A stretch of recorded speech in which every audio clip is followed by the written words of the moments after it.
Shelley, how are you?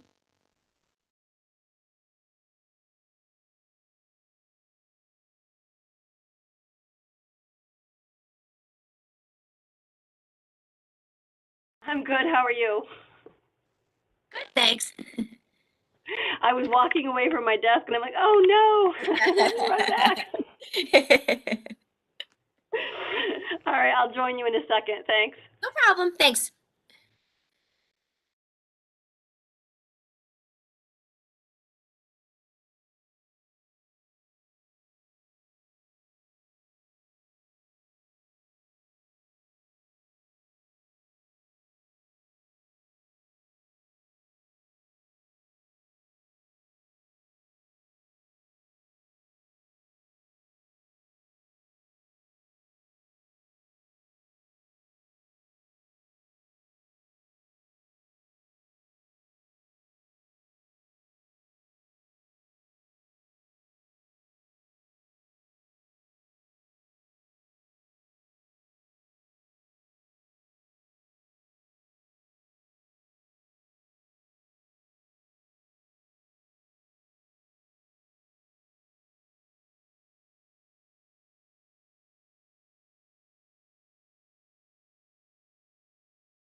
Okay, Allison, I'm back to chat with you.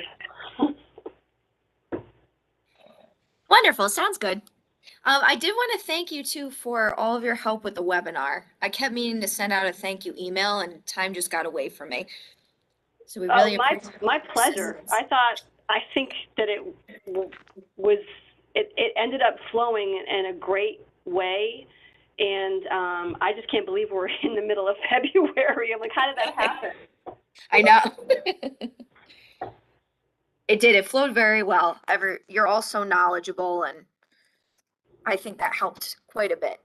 Well, and I like the tie-in, right? So it wasn't just a bunch of talking heads. It really connected, right? So each component that we did, we were able to reference what somebody else was going to say or did say. And I think that's a great way, it's a great teaching strategy and a way to reinforce the information. Yes, absolutely.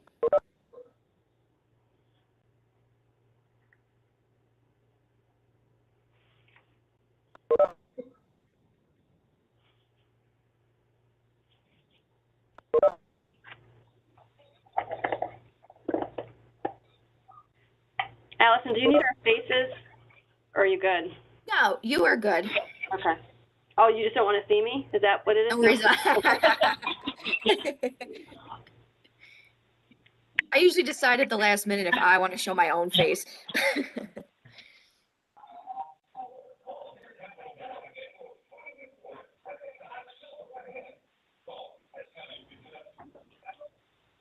So does it look like moving forward we're going to be doing next meeting in person, or? I believe so. As far as I know, the executive order, the emergency remote meetings is being lifted this week. And our next meeting is scheduled for August.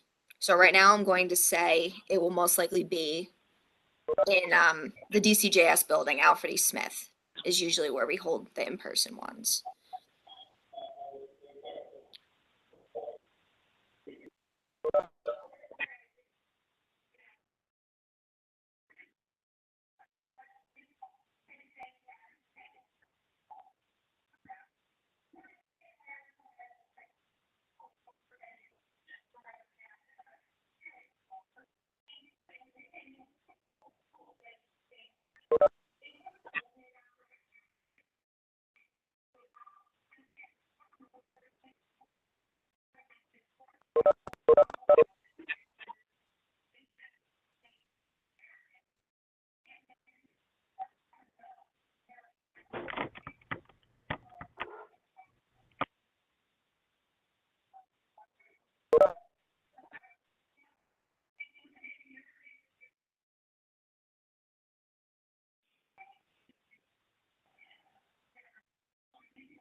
Morning, everyone.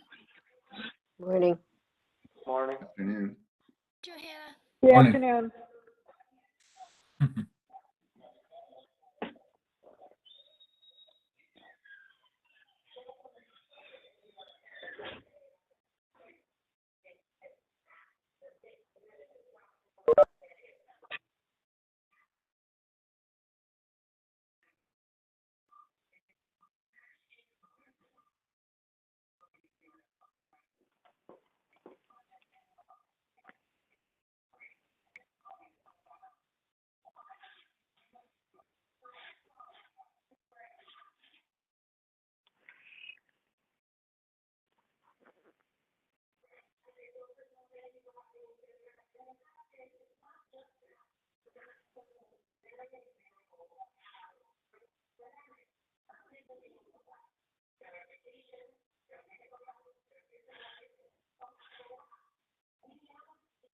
Ellie, I'm looking and seeing like we're getting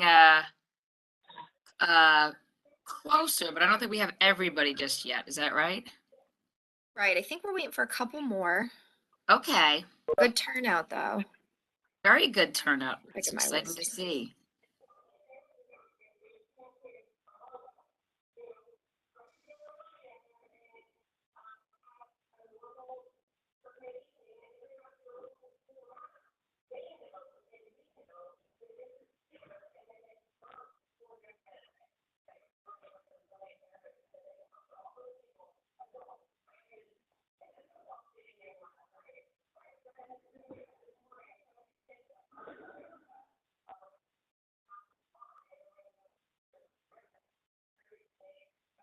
Okay, Johanna, it looks like we just don't have Kristen if she decides to join. And then I know John Cochran was supposed to join, but we do have Greg Olsen on, also from OFA. So if you just want to wait a couple minutes, see if the two of them are able to. I'm on. Join. John is my rep, so don't worry about him. Okay. Great, thanks, Greg. Thanks, Greg. Glad to have you there. So I think we could probably get going. So first of all, I just wanted to say thank you everybody for joining. I'm thrilled. We have such great representation of everyone coming today, and we have a lot of interesting things to share with everyone as some of the more recent initiatives that the committee has done. But what I'll do, and it's kind of a funny thing because normally we would just kind of go around the room. We do have some guests with us today, so I think if I'm gonna do a roll call and just ask you to just give a sentence or two about who you are and where you are so that our guests can know a little bit about you. But I will go through the roll call now. So Dave at OTDA. Hi, Dave Stazak from OTDA. I'm the Director of Contract Management and Quality Assurance, Operations, and EBT, Electronic Benefit Issuance. And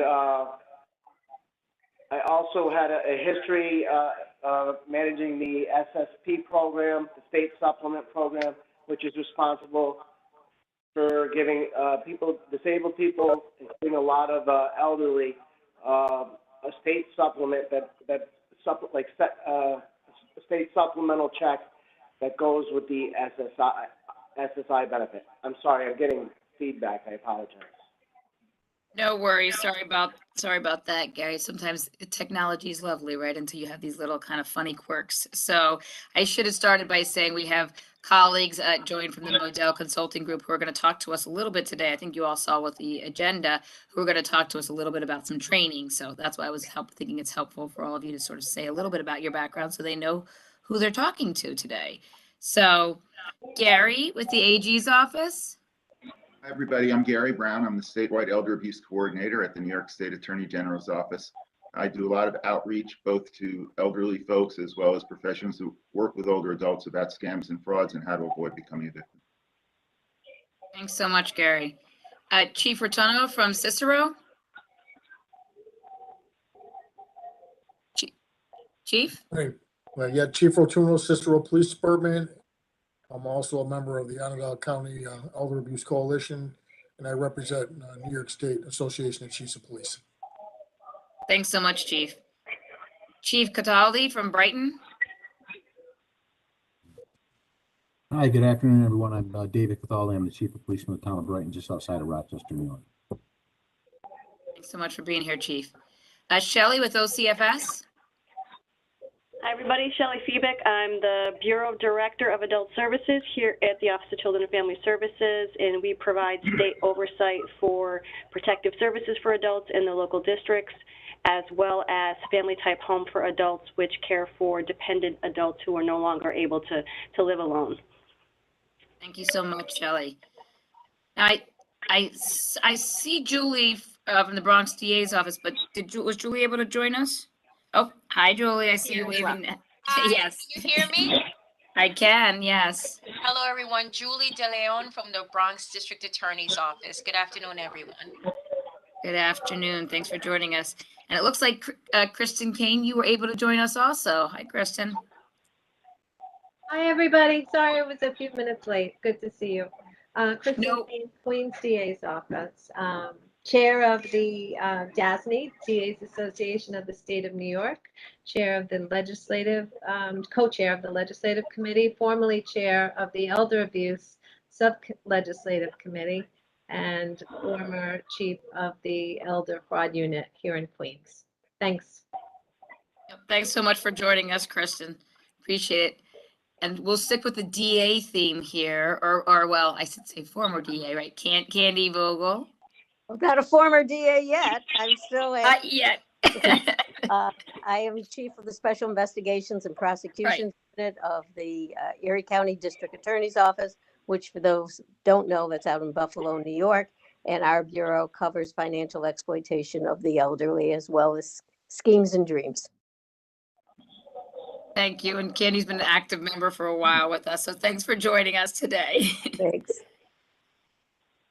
I was wishing you for retirement there, Candy. It was, Maybe in a hoping that for you.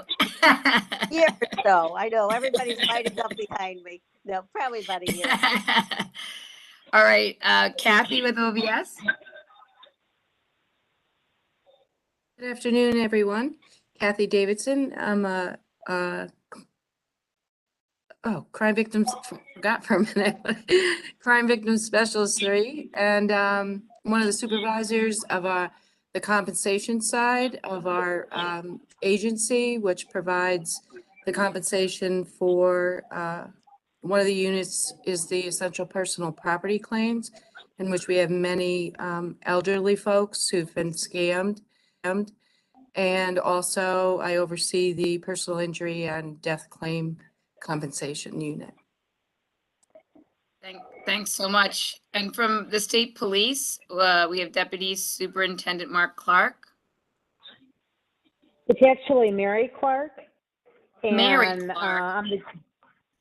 I'm the Deputy Superintendent for Employee Relations and HR with the New York State Police. I'll have 36 years in March.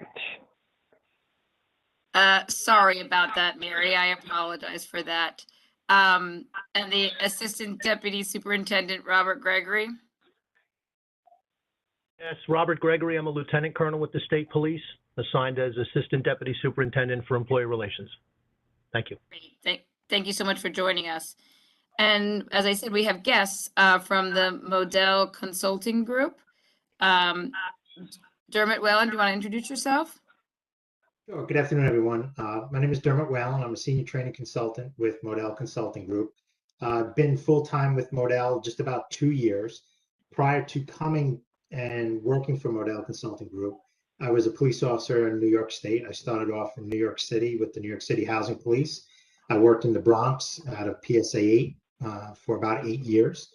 Then I moved up to Albany in 1998, and I took a position as a police officer with the City of Albany Police Department. I worked there as a patrolman, a detective, and a sergeant.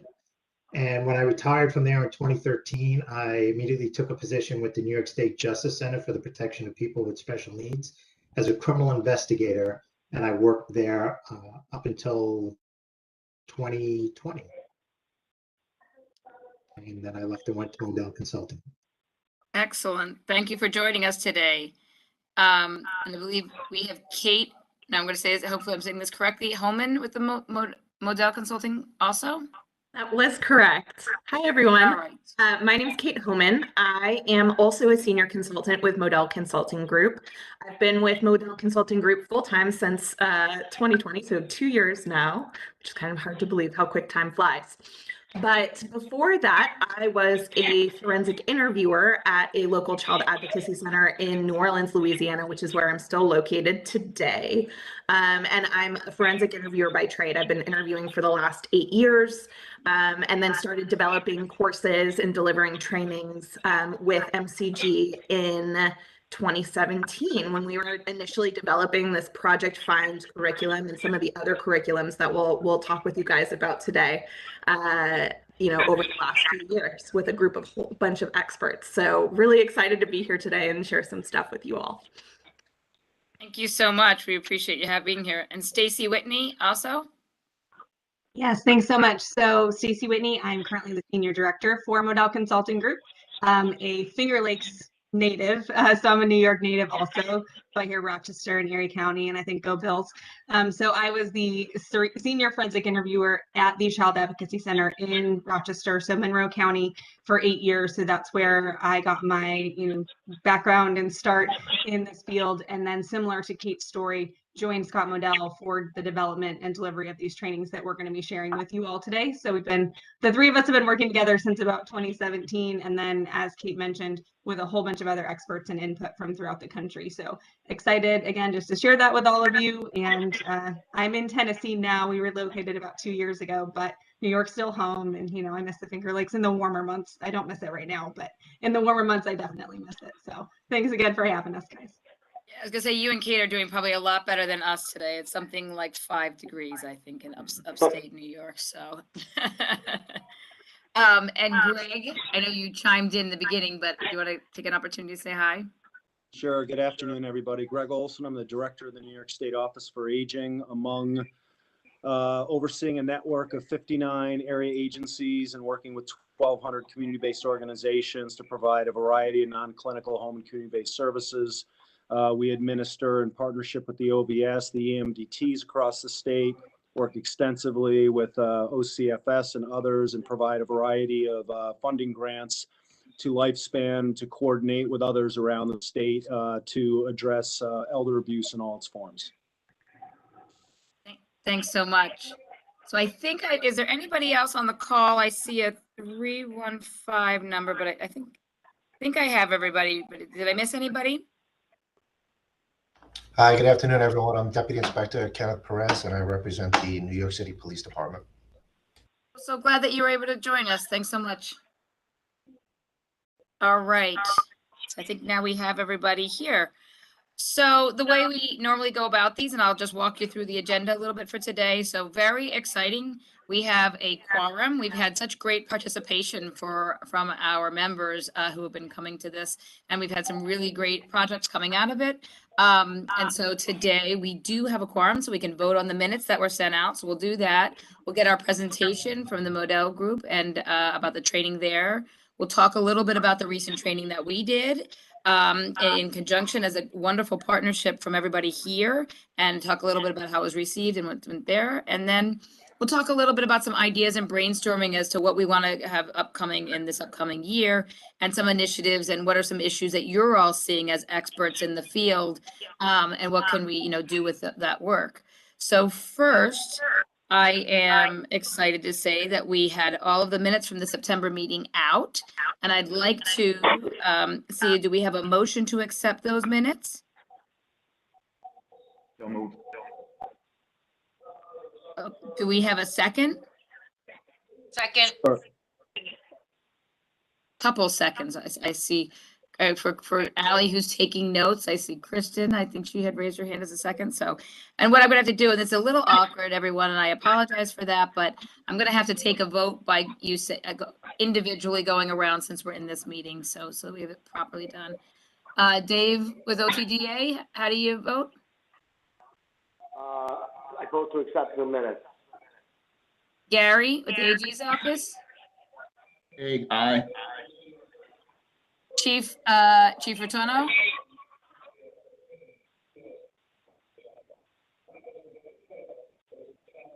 Chief Rotono from Cicero. Yes. Okay, Chief. Thank you, Chief Cataldi. Aye. Shelley with OCFS. Aye. Julie with the Bronx DA's office. Aye. Kristen with Queens DA. Aye. Kathy with OVS. Yes. Greg with Office for the Aging.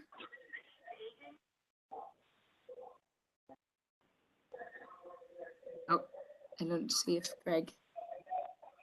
I think Greg's having a smidge of a problem. We'll come back to him. I see. Candy. Yes. Kenny with the NYPD. Yes. Okay. I think we'll just take one vote from the New York State Police. Deputy Yes. Superintendent Clark. Yes. Okay, thank you. Greg, can you hear us okay? I think he just has a little bit of a power challenge. So I think we have enough to go forward in order to accept the minutes. So I now accept the minutes from the September 2021 meeting, and we'll move on. At this time, I'm going to turn it over. I'm not sure who from Model would like to. Dermot, would you like to get going, or Stacy or Kate? Who would you like to get going and started on the presentation? Sure, Johanna. Kate's going to start off, and then I'm going to pick in. So if it's okay with you, I'd just like to share my screen. We have a very short PowerPoint. Absolutely, please do.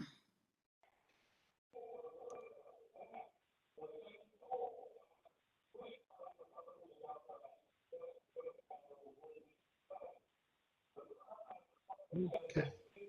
All right. Perfect. Thanks, Dermot, for sharing your screen for me. So this morning, what we're going to be talking about is some of the trainings that we develop and deliver to folks across the country. And two of them that we're going to be focusing on in particular that we think are going to be of particular interest to you all is Fine Foundations, which is a forensic interviewing course developed for adults.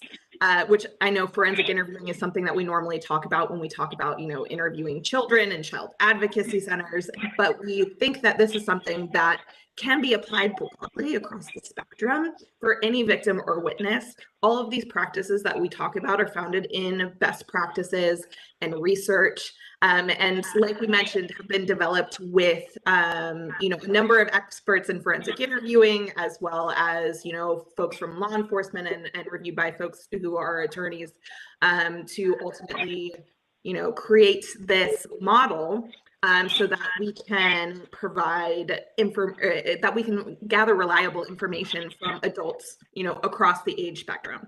The other training that we'll talk about today is the Find Older Adult training, which is really one of our advanced trainings for interviewing the older adult population specifically, with considerations for, folks who may have dementia or other, facets of aging that we need to make some sort of accommodations for. That training is largely focused on that, which is what Dermot's going to talk about a little bit more as we go along. But let's talk about the Foundations course first. Dermot, if you can go ahead and advance for me. So the Fine Foundations Kate, are you getting a little bit of feedback? If everybody could mute except for Kate, just so that she doesn't have get that feedback, that'd be great. Thank you. Thank you, Johanna.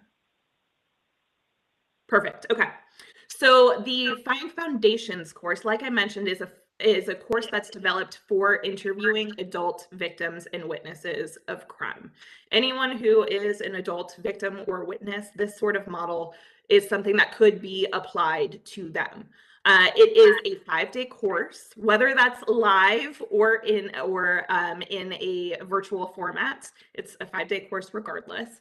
And it was a training that we really wanted to develop something around forensic interviewing practices, but also meld it with those considerations from cognitive interviewing and motivational interviewing to really provide the best possible shot that we can to gather information from adult victims and witnesses of crime. This training really over 5 days is quite comprehensive. And so we have a lot of time to spend and talk about, abuse dynamics in the adult population specifically, and talk about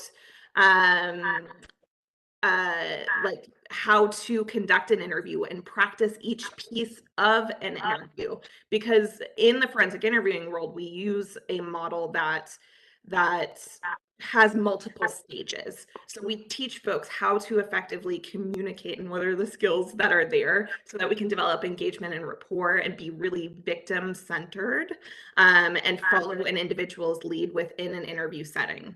We also want to, set folks up to be as successful as they can be. So providing, some sort of orientation to that interview process so that the adult who's being interviewed can understand here are the things that we expect from you from this interview, because it's really hard work for victims to provide information within that interview setting, and we want to set them up for the best shot that they have in that sort of situation.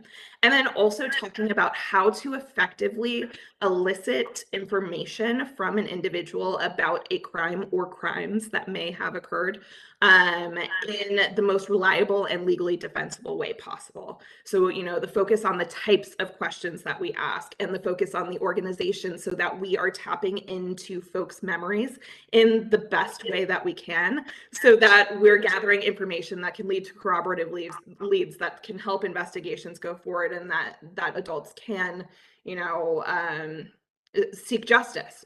So we use a training model, like I mentioned, that could be in person or virtual, but participants learn in multiple ways. So we have readings, we have didactic instruction, we have video examples, case scenarios, and lots of activities, because we believe that, you know, perfect practice makes perfect performance. And so it's important to us that there's as much hands-on in our trainings as possible. Can I ask a quick question? Of course.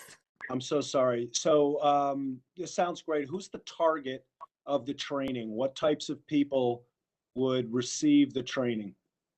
Yeah, so this can really go to a broader population, but anyone who would potentially be interviewing an adult victim or witness of crime. One audience that we think would be, you know, largely for this training is law enforcement officers who are interviewing adults, period, across the spectrum of age. Dermot, is there any other audiences that you might add specifically? Yeah, And I would add before to, you sorry. answer that, I was just curious about if, you know, exactly that answer. Is it more for law enforcement or for seasoned case managers that are working with people? I'm just curious. So definitely for adult protective service workers and for law enforcement and for investigators, certainly with the Attorney General's office or any other organization really that's investigating or maybe using a multidisciplinary approach to investigating crimes and neglect allegations against adults. So whatever that looks like could definitely be this foundation level. And we know that people are having these conversations already anyway. And so much of the development of this curriculum came from us delivering these advanced trainings and then realizing that people really didn't have the foundation to have those advanced skills. So Kate talked about, and I know Dermot's going to take over in a second to talk about those advanced skills in interviewing older adults. But if we don't have the advanced, you know, we can't get the advanced skills if the foundation's not there to begin with. So that's really how this was born. And it's been so successful, and people have taken it and really done a great job. The other organization I'm thinking of we worked with a group in Ohio, and one of the audiences that they sent to this training was folks doing those investigations with folks with disabilities. So whatever the equivalent of that would be. So folks like the Justice Center in New York would be a good, you know, audience for this kind of training as well. Dermot, did I miss anybody? Thank you so much. So that's a fantastic question that you asked. And I think part of the creation with this was, you know, if we're being brutally honest, 29 years, I worked for two major police agencies, well, three really in the state of New York. And we recognize collectively that most law enforcement in particular really were never trained how to interview victims or witnesses. Training is more oriented towards suspect interviews / interrogation. I shudder at the use of that word. But this methodology of forensic interviewing for adults has just unilateral benefits, from street level encounters where you're a first responder and you're maybe soliciting some minimal facts regarding an incident, knowing that you're going to bring your victims and witnesses maybe to a forensic interview. Or if you're a one-stop shop and you have to do the interview, at least you're learning how to be victim-centered, trauma-informed, ask the best questions possible to solicit the most reliable information. It also helps focus and orient investigators and interviewers on how memory works, how recall works, and how to really create that atmosphere to bolster that type of interaction where the person, whether they're the victim or the witness, is the most effective in retelling their experience. And that's the gap that we really tried to fill here, because we found that most people who are conducting interviews, aside from just law enforcement, but people who have, professional roles in interviewing other adults for services, or you name it, they just don't have the basic skills and understanding on how to really effectively and reliably solicit information from the people they're interviewing. And, we've had great success. The people who have attended this course have found it to be very, very helpful, because they understand the psychology of victimology. They also learn about offender typology and what motivates offenders. So they can ask more informed questions and explore different avenues that actually tend to have relevance to the case. It helps if you have an investigation that's going to be more evidence-based of an investigation, because it's going to open up pathways for investigators to follow, because we're soliciting more robust information.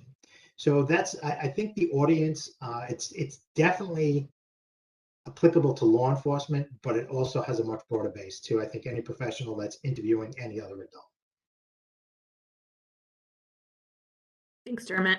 Yeah, and it's one of those things that we really do think that this has a broad application, and we see some jurisdictions who've started using multidisciplinary teams for adult cases, and how this sort of process can really be effective, not just for kids but also for adults as well, and how we can effectively gather that information and provide those tools to folks who are interviewing adults, whoever that appropriate person is with whatever jurisdiction or multidisciplinary team, to be able to gather reliable information in a legally defensible way. But that puts the victim at the center of this conversation and prioritizes their needs. So I know Dermot mentioned a number of topics that are a part of this Fine Foundations course. Dermot, do you mind going to the next slide?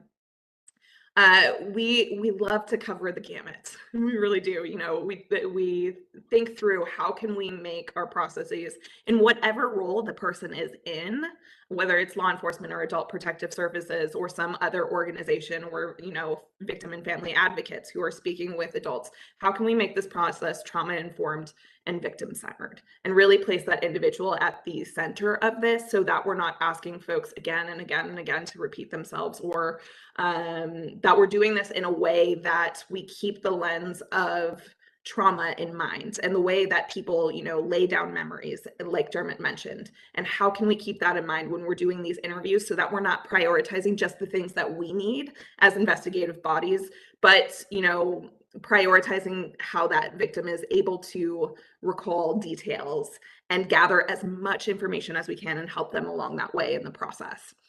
We also talk a lot about pre-interview considerations in this course. So talking about the interview setting, and how can we make this interview setting appropriate for the person that we're interviewing, and how can we make it as victim-centered as possible. So thinking about not just the words that we choose, or the questions that we ask, or the information that we're trying to elicit, but how can we make this a psychologically and physically safe space wherever it is that we are, in whatever role that we're in. The other thing that we also talk a lot about is what are the ways in which that we can reduce our authoritative presence, because sometimes when we work with investigators, it can be, oh, hello, I'm so-and-so, I'm in this very official role, but how can we kind of even that playing field and say, hey, we are a dynamic unit that's working in this interview together to gather, that reliable and legally defensible information. We also talk a lot about communication skills, just on a very basic level, and how that can be applied within an interview setting. But then we also talk about more interview-specific communication skills as well. We talk about memory and how that can be impacted by traumatic stress or stressful situations. We talk about abuse dynamics. We talk about polyvictimization and how to handle that within an interview. And then ultimately, like I mentioned, culminating in having this forensic interviewing model that someone has learned each step along the way, practiced each step along the way, and then is able to apply it in a practice session interview where they do a full forensic interview from beginning to end in practicing that with some of their classmates within the course. So they have the ability to not only see it, but also do it before they leave and they go and they interview somebody in the field. So overall, broadly, you know, this is something that we want to be really, really practical. You know, as a forensic interviewer, and I know Stacy feels the same way, and so does Dermot. I love trainings where I get really practical skills, and that's what we hope to do with the Spine Foundations course, is give those really practical skills that will work for somebody at any level and provide that foundational skill. So then with whatever population they go on to work with, we can then build on top of that, which is going to be the piece that Dermot talks about next. So Dermot, do you want to take it away? Hey, can I ask one quick question? Of course. What's the size? There's a practical application in the actual, as you discussed. What's the size of the class? Sometimes when you have classes that obviously have that kind of interactive modeling, you need to keep it a little smaller. Can you talk a little bit about that? Sure. So normally for a class like this, we have up to 24 students in a class because we like to keep this as interactive as we can, and we think about those practical application pieces as well. So we will have 24 students in a class, and then for those practice groups that I talked about where someone does a full forensic interview, there's usually about 4 or 5 students within that group, and everyone in that group takes an active role. So you have someone who's doing the actual interview. You have a student who's playing the interviewee, so they get a little acting experience there. And then we have folks who are doing active peer review. So we give them tools in order to say, oh, here's the skills that you did really well that we learned this week. Here are the areas that you can improve, so that they're constantly engaging in the process. So that's why we like to keep things smaller, but we do have the ability to add on some additional students if needed. So 24 is our ideal number, but we can go a little beyond that if needed. Thank you. All right, thanks, Kate. And we'll certainly take any more questions that anybody has as we wrap this up. We've built in some time for that. So I'd like to talk about our older adult program, our Find Older Adult Forensic Interviewing Program. It's a 4-day training, and it's really designed to give people who are going to be in the interviewer role or as a member of an MDT the ability to gather information from older adults and older adults who maybe have some type of cognitive decline or dementia. And we want to, again, do that in as reliable a manner and a legally defensible manner as possible. So this course includes many considerations and adaptations for this older adult population. I think it reaches a broad-based audience. It's certainly designed for all sorts of first responders, including, but certainly not limited to, investigators from Adult Protective Services, Children and Family Services, law enforcement, and any other investigative personnel. I also think it broadly applies to prosecutors. I think foundations also applies to prosecutors as well, because there's that trial prep, interviewing a witness, getting them ready for maybe grand jury, for a trial, and having good interview skills and prep skills for older adults and adults without dementia is going to be very important as well. It's going to enhance your ability to really prep those witnesses and be trauma informed and victim centered as you do so. But the older adult platform, it's a training platform for more effective communication and information gathering from victims of elder abuse and neglect. The information is gained, again, like I mentioned, in the most reliable and legally defensive manner. This training is also founded in forensic interviewing best practices with considerations from cognitive and motivational interviewing as well. It also has additional considerations and adaptations to account for those age-related declines of cognition, maybe some underlying neuropathology such as Alzheimer's or other forms of dementia, coexisting individual disability, mental health disorders, language capacity, and cultural background.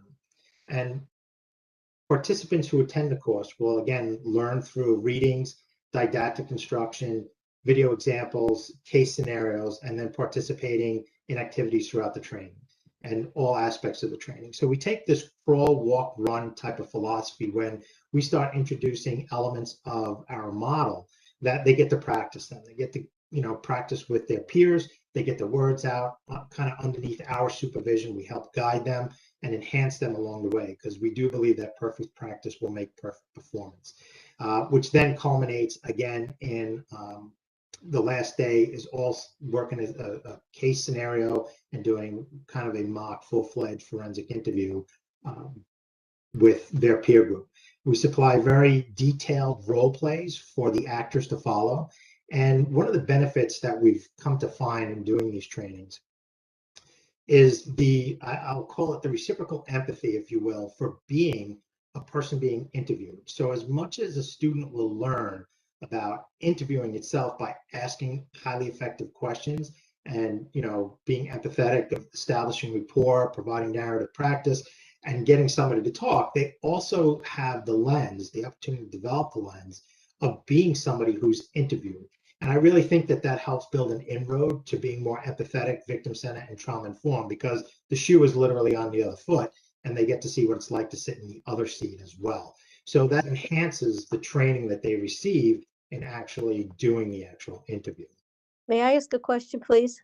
Absolutely. Okay, only because I believe that language is usually there for a reason.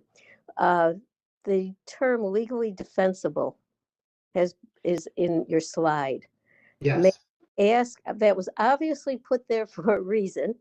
And may I ask what possibly has been raised that caused you to use that particular kind of term?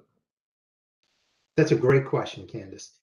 Well, we teach students how not to use suggestive type questions or tag leading questions or solicit information that could lead to scrutiny while on the stand. My experience, so I think speak for Kate and Stacy with their experience interviewing children.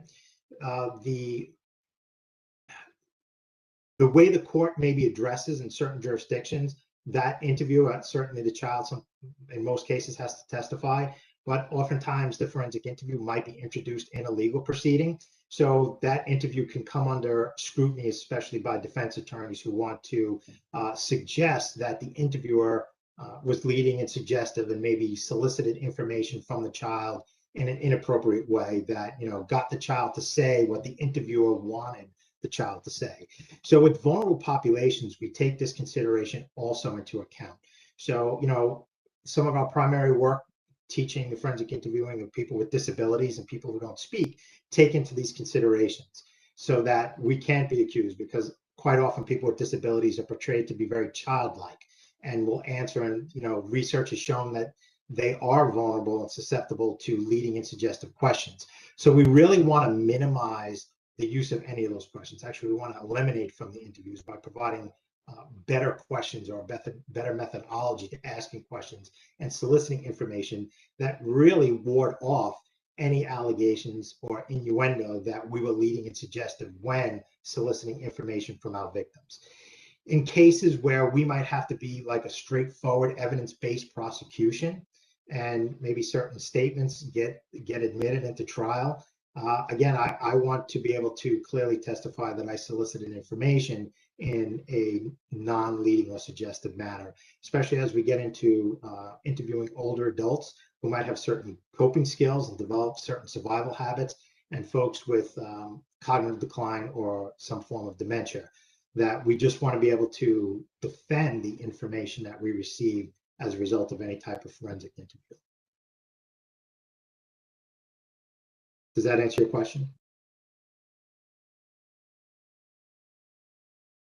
It does. Thank you.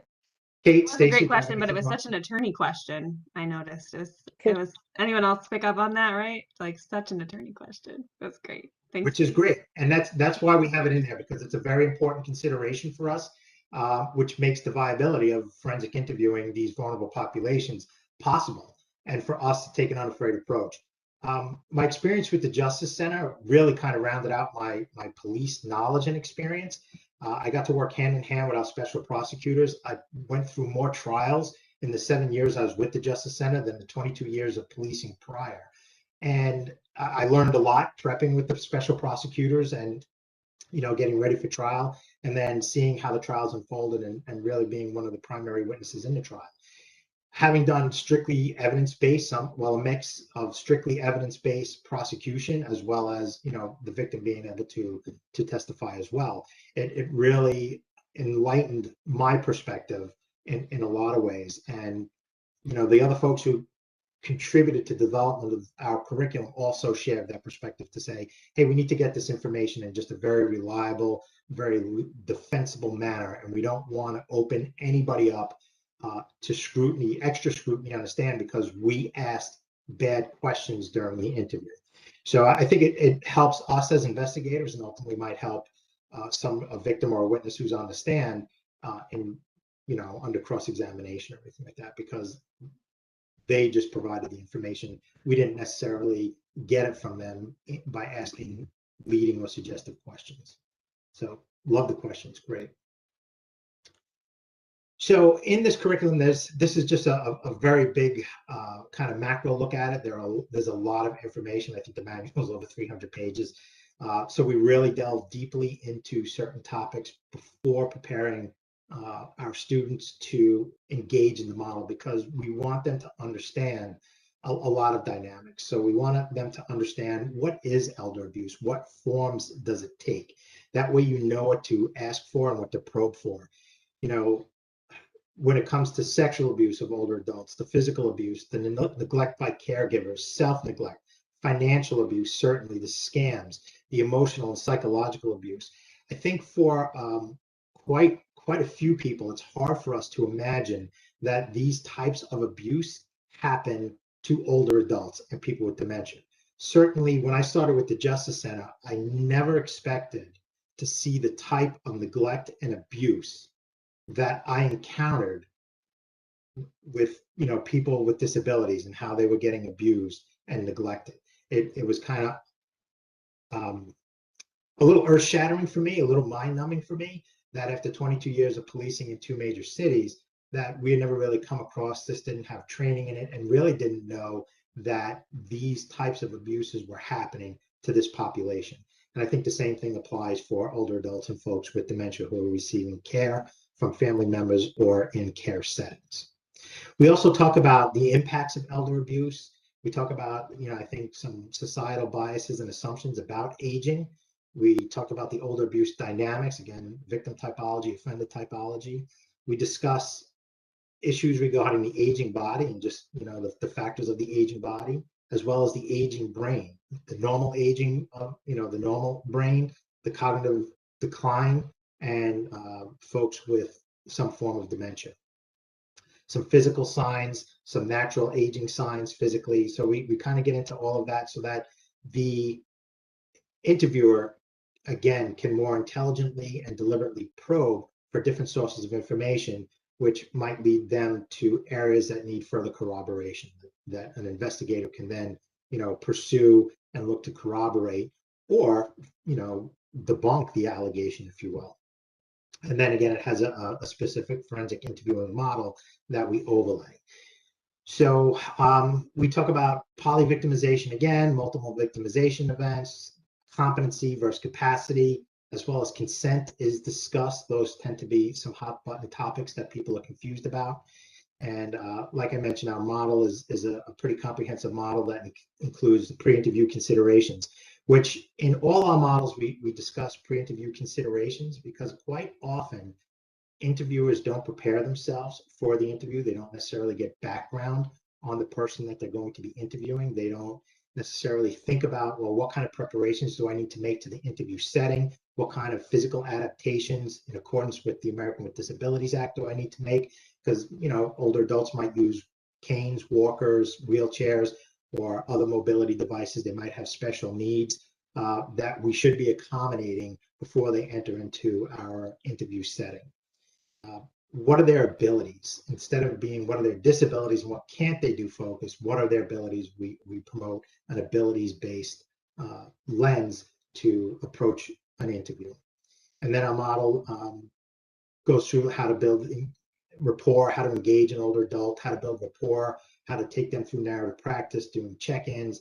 We have interview instructions, and then naturally methodologies to transition to the topic of concern, how to actually explore the substantive part of the interview or the topic of concern. How do you actually organize yourself, organize your thoughts, especially when there's considerations for multiple victimization or poly-victimization?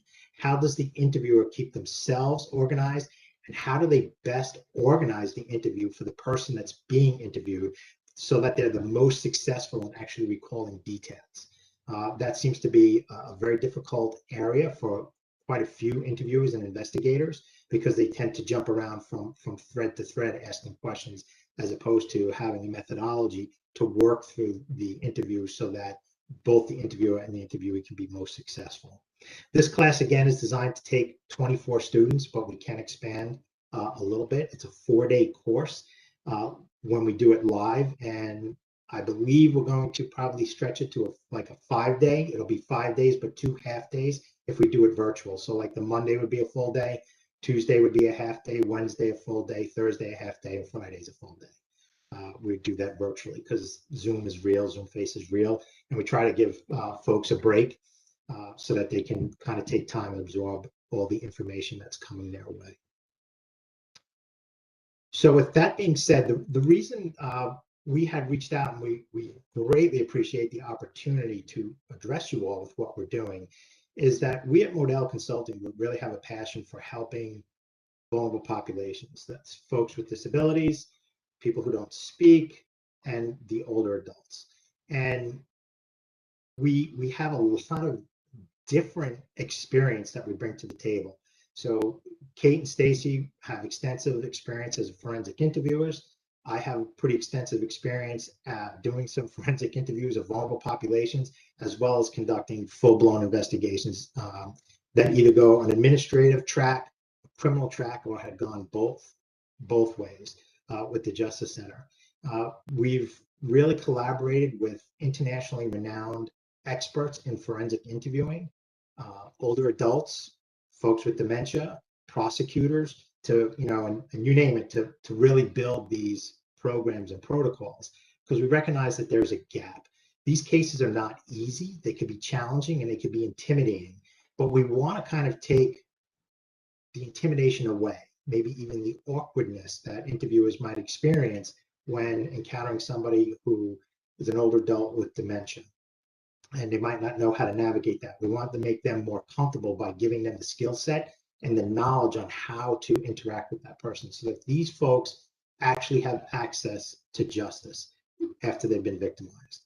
So a lot of these cases really get closed before they even open and before interviews even happen. My experience with the Justice Center and working with multiple law enforcement agencies throughout the state, it opened my eyes to that, where, wow, this is kind of an awkward case. I'm not sure about the system of care. I'm not sure about this person as a victim, their viability as a victim. So, they can't be interviewed, and we shut the case down and we move along. And unfortunately, in many, many instances, these folks can be interviewed. They can give you very viable information. They can testify in trials, and they can lead you to corroborate evidence that you can corroborate, or situations you can corroborate. And we just really want to advocate for them. And I think you guys are the group that could probably help us bring this to New York, because I think you recognize that there is an issue facing older adults and folks with dementia when it comes to them being, maybe disproportionately victimized and really not having great access to the criminal justice system. So again, we thank you very much for letting us talk to you about the courses that we offer. I have on the last slide, if you're interested in our bio specifically a little bit more in depth, you can check us out at our website. It's modelconsultinggroup.com. We have some testimonials on there, and we have all the courses that we offer as well, above and beyond the 2 that we've highlighted for you. You're welcome. I just want to kind of go back for one more second too. The reason that we also presented the forensic interviewing for adults is that it's a more basic understanding of how to forensically interview, one of the things that we found is when we start getting into the more advanced topics with like interviewing people with disabilities or people who don't speak or older adults, these courses, these specialized courses are more designed to overlay already developed skills and learned skills. So the foundational course is really designed to develop those, I'll call them basic skills, but they become far more advanced interviewing skills of victims and witnesses than what I think law enforcement and people in the criminal justice system have ever been exposed to. So it's not a basic course in and of itself, but it is a basic forensic interviewing course that will better prepare folks to understand and embrace the older adult find, as well as some of the other advanced courses that we have. So thank you, and we're open for questions if anybody has. Dermot, Kate, and Cece, thank you very much. This was really, really helpful. I know I asked a few questions already, but do others have other questions? I know we had a couple people chime in. Are there other questions?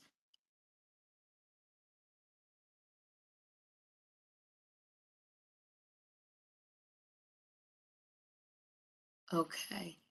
I think, I just want to thank you again for coming. It's helpful for us as you'll, see, we'll be talking about a training that we just did. We're looking constantly at best ways in which we can train and bring the best resources to the primary focus of this group is obviously law enforcement or providing services and training to law enforcement. But as you can see, we're a multidisciplinary team here with a lot of people that contribute to those types of investigations. And I think this training that you're offering sounds very exciting and like a great opportunity. I know, interviewing, and I know people who have interviewed and been involved with special populations and vulnerable and the elderly, obviously, and many people here have done that and understand the unique situation that you're involved with when you're doing those types of interviews. So the skills that you're bringing to people who may not always be often doing that, officers or whatever, who may, we have 500 plus police departments in New York State who handle a whole variety of cases and they're responding to a variety of different calls. So they're not necessarily specialized in this area, but to be able to bring these specialized skills is, I think, really valuable. So I really appreciate you coming and sharing with us. And I want to thank Josh too, because Josh brought you to our attention. So thank you for reaching out. Before I turn off, any other questions? Okay. All right. Thank you very much. Now we're going to talk a little bit about a webinar that the committee here collaboratively worked on and presented. I'm going to turn it over to Molly to talk a little bit more about the details on it, but I just want to thank the other presenters that helped with this. We had Lifespan involved with it. Gary helped out.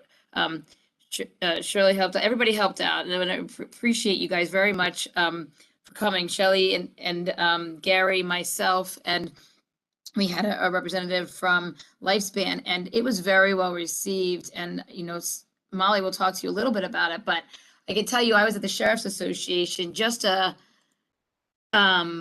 few days after we did the webinar, and I had a number of sheriffs come up to me saying, that presentation, that was really great. And I said, oh, you were on it? And they said, yeah, we were on it. And I was telling a lot of my different, my sheriffs and my deputies to sign on. And one of the things that I was noticing, which we do a number of webinars here, but the webinar, instead of going down the attendees, they were going up, which gave me an indication, obviously, that others were sharing it with their peers and saying, join on, join on. So I'll turn it over to Molly to talk a little bit more about it. And I just wanted to thank again very much, Shelley and Gary for helping participate in this and help us with this material. So Molly, do you want to talk a little bit about it?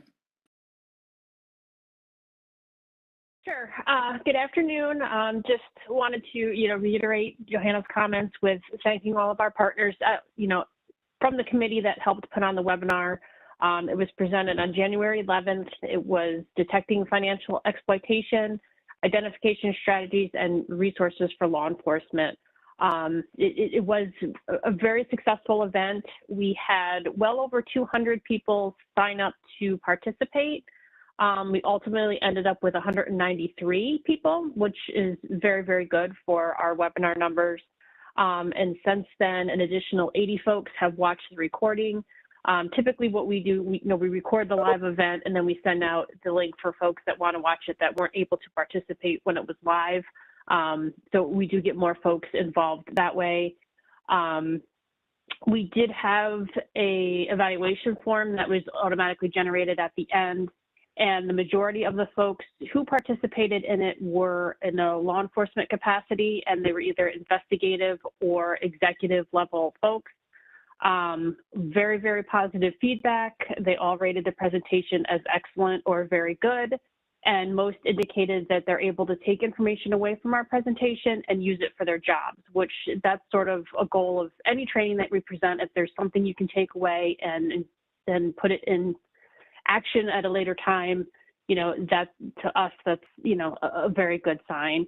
Anecdotally, I did get a number of emails from folks that watched it that were looking for copies of our training materials because they were tasked with going out and doing presentations to the older community, whether it was at local senior centers or different community events.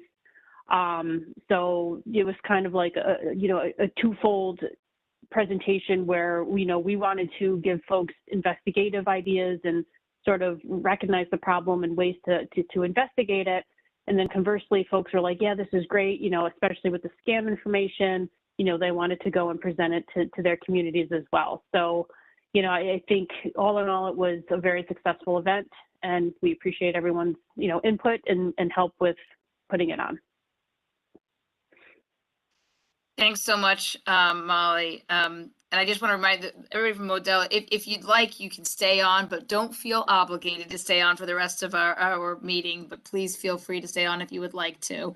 And just as a reminder, all of these webinars, as Molly said, we record them and we make them available, and we're going to continue to make them available throughout. So it's a resource that, you know, we can share with you if you have audiences that you think it would be helpful to share out to. But we will be continually offering it out to law enforcement also. So it's really great. And I just think it came together very well.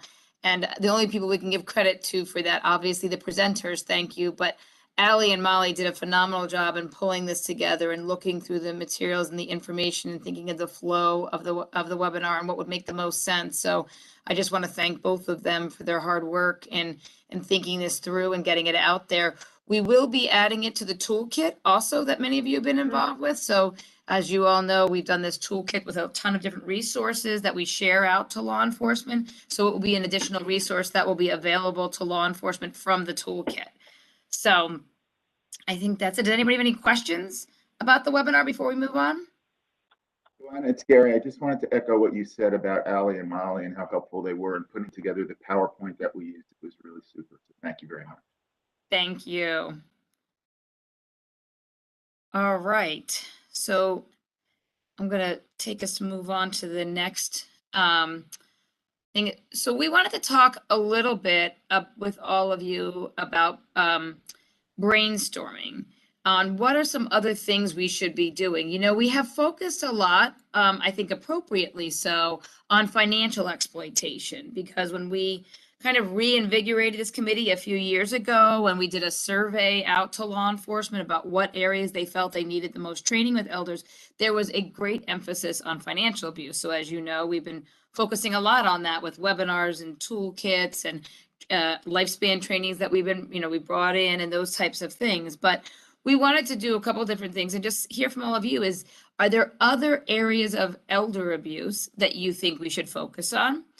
Are there other topics, and are there other things that you think we should be pursuing? We have, as I think you know, we have worked with Lifespan, and we intend to continue to work with them on providing these more in-depth investigative trainings for financial, financial crimes investigations in the elderly. We're going to continue to do that. Obviously, we just heard from the Model Group was really interesting, another option that we can look to and consider. But I think I just wanted to open it up to say, does anybody in the committee have other topics that you want us to, you think that is going on out there that we should touch on and bring forward to law enforcement, or other specific trainings, even in the area of financial, that you think we should sort of pursue and look at? Yeah, this is Greg. Just wanted to give you guys a heads up that the legislature passed, in addition to the statute of what constitutes elder abuse, to include identity theft. The governor has not signed that yet, but I'm anticipating that will be imminent. So that might be another area of focus, as that will now be part of the definition. That is really helpful. Greg, thank you so much. I know we've done things on that, I believe, in different areas of courses, but not necessarily, I think, with the angle towards elders. So that's very helpful to know about that. And please keep us informed as to the status, and we'll keep an eye on it too. Is there a bill number you have on that? I don't have it in front of me, but I can Okay. certainly, I'll look in my email and I'll put it in the chat for you. Okay, thanks a lot. I really appreciate it. Has there ever been a survey sent out to state chiefs about some training that they might be interested in regarding elder abuse? We did it way back in the, I shouldn't say way back in the beginning. It sounds like I've been here forever, but probably about 6 years ago, maybe, or so, we sort of reinvigorated and we started meeting even more. And at the time we did a survey, and the chiefs and the sheriff's association had us get back. But you're right, it might be a good idea for us to sort of revisit that and maybe send out a survey again. At the time, financial abuse was coming back. Yeah, so if you want to come up with some questions, I can send it up to the state and we can do a survey monkey through state chiefs and see what type of feedback we get. Yeah, no, I think that's great, because you don't know what people are seeing on the ground and what they're feeling like they need, have a gap that they might need some additional services and resources for training on. So thank you. It's a good Plus, 6 suggestion. years is a long time in a chief where a lot of people come and go. That is true. That is absolutely true. We have definitely seen that.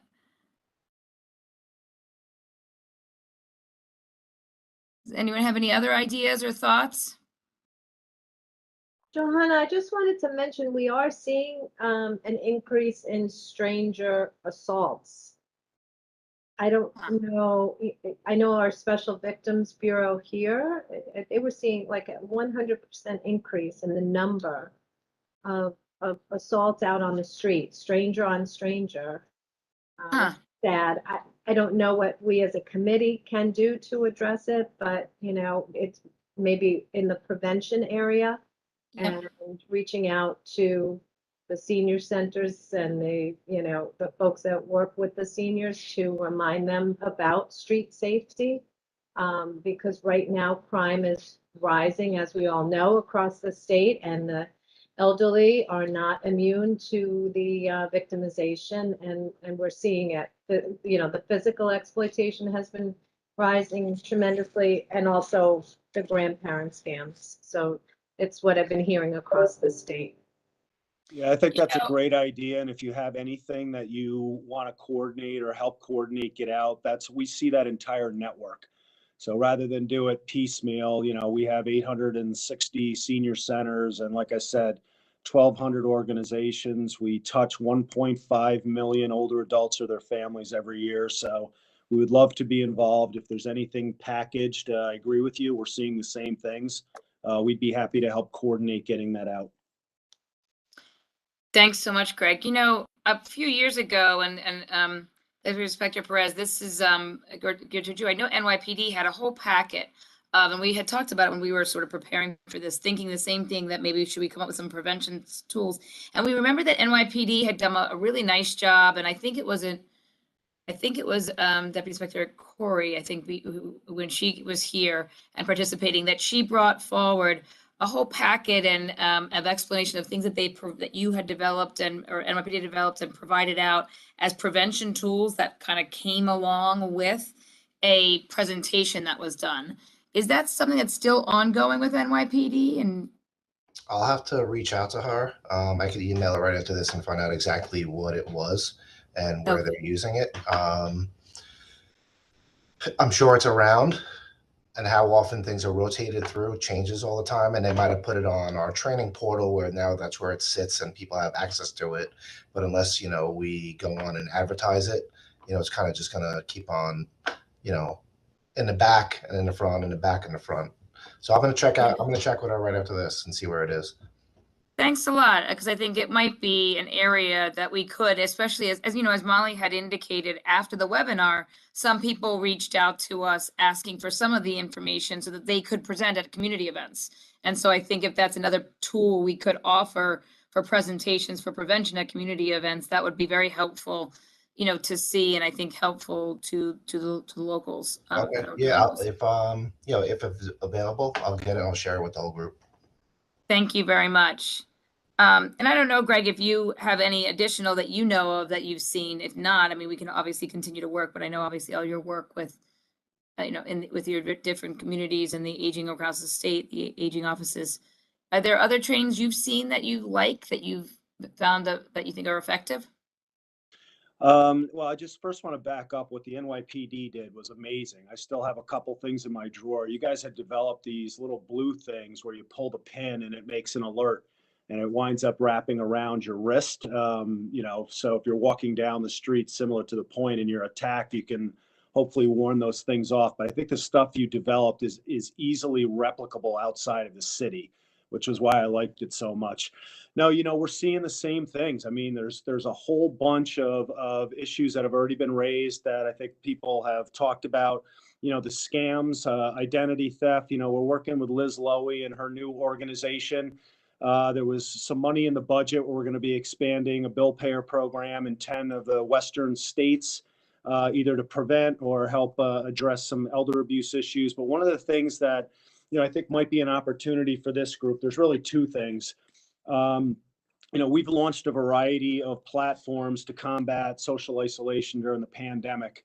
One of them is called Get Set Up, and I only raised that because we prepaid for quite a few classes at a very reasonable rate. Anyway, within less than a year, I've got 55,000 people age 50 and over using this platform for a variety of different things: health and wellness, interconnectivity, things that matter to them. So we did I've been doing a Facebook Live twice a month for the last 2 years. We've reached 330,000 people through our Facebook Live. So one of the ones we did 2 weeks ago with Lifespan, and the two individuals come from law enforcement. You guys, I'm sure, know who they are. But this will be the first one we actually put up on the Get Set Up platform, because we have such a huge audience already. And I'm thinking, I didn't see the training that you guys did with Lifespan, but I'm thinking that there's a variety of things that, maybe targeted towards law enforcement that could be broader in terms of the value of getting it elsewhere if it's not specifically for law enforcement. But then other types of things that we could be using some of these existing platforms that we launched that just hit a ton of people that we had no idea until we tried it. I mean, our average Facebook Live hits between 5,000 and 10,000 people every 2 weeks, depending on the content. We've hit over 330,000 in 2 years. But these are the types of things that I'm thinking about. People are overwhelmed with information all the time, right? And it usually matters when you read something in the paper and people focus their attention on it. But we're just trying to think of different ways to utilize some of these assets that we've created to really reach the masses. So, I want to throw that into consideration. The final thing is the governor announced what's called a master plan for aging, which I'm going to be tagged with implementing. And there's a lot of task forces such as this that are, cross-discipline, cross-systems, that are public and private in nature, that I think when you're developing a statewide plan for people of all ages to grow up in healthy environments and safe environments, that the types of things that this committee does, along with many of the others, really need to be connected to. So that's something I have already recommended. We've just started an implementation plan to run by the governor's office, and I'm hoping that this committee, because of how important the work is connected to this larger effort to make communities safe for people of all ages to grow up and grow old. Yeah, no, thank you. Thank you very much, Greg, for that. And that platform sounds amazing. And I think we'll see some of the stuff, the webinar that we had, like you said, and resources from that, maybe what we get from the NYPD and from others, and see which ways that we can capitalize on that. Wow, you've really hit a ton of people. So it seems like a great resource. Yes? Shelley, so just kind of paralleling with what Greg just said, I sit here and I wonder, has there ever been considered, or is there an intersection with this this group and the message that we're trying to get out and the resources with hospitals, right? And, has DOH ever been invited to be a standing participant, here? I just think about, all the ER trips And a lot of times when 911 is called, the police officer may also be showing up as someone's being, taken out by ambulance.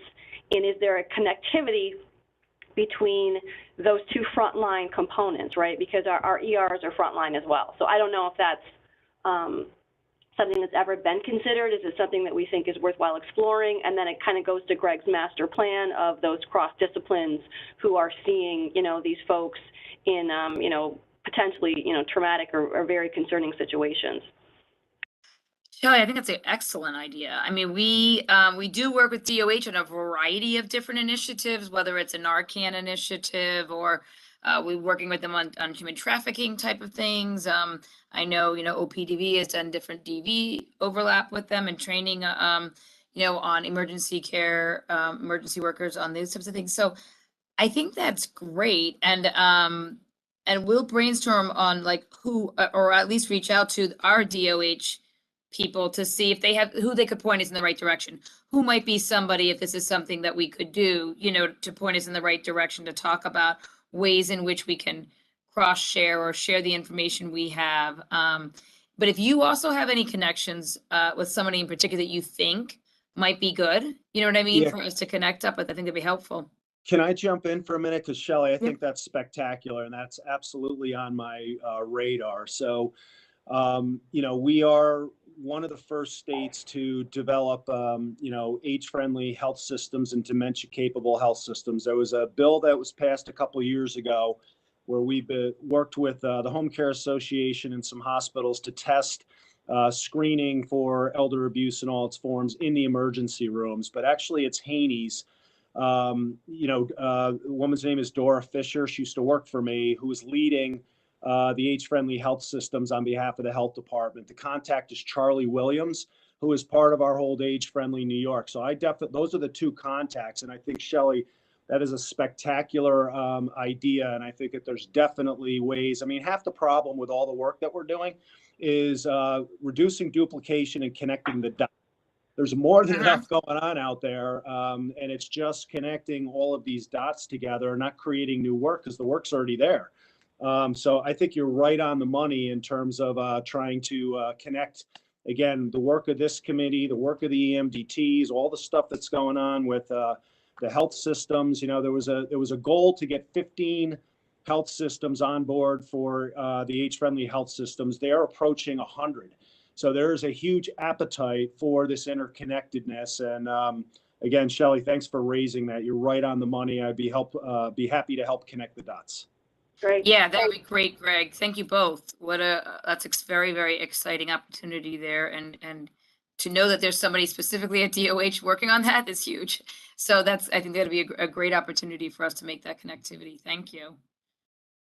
Shelley, I actually wanted to ask you, you had in October, the committee, the training that you always do and this conference. Is there anything from that you think? So glad you asked that.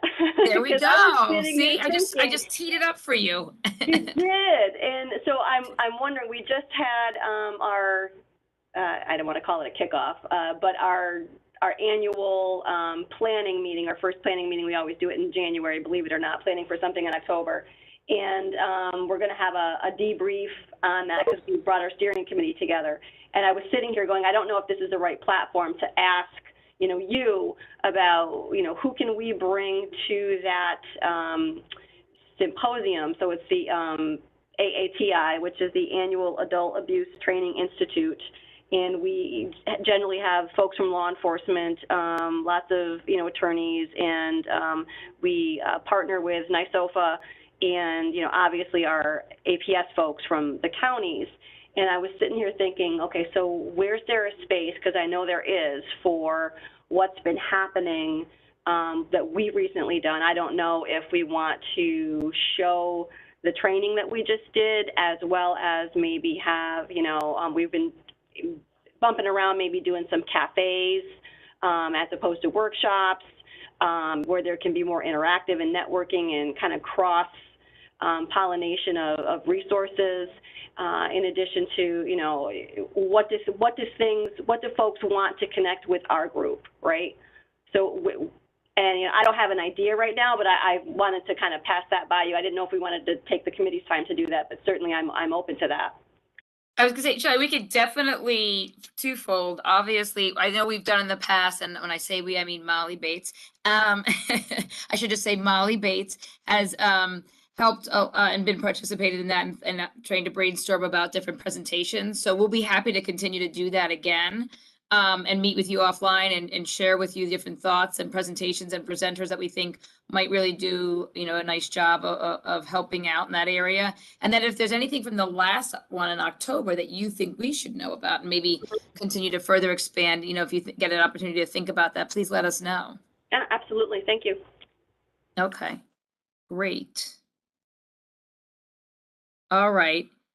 So I think we just covered a lot. We only have about 15 minutes left in our meeting. I didn't know if there's anybody, I wanted to open the floor up to see if there's any committee report outs, if there's anybody that wants to talk about some of the work that they've done since the last meeting. And I know we've kind of talked about a lot of different things, but is this a time, I want to open the floor up to see if there's anything that you want to share with the rest of the group that you've been working on.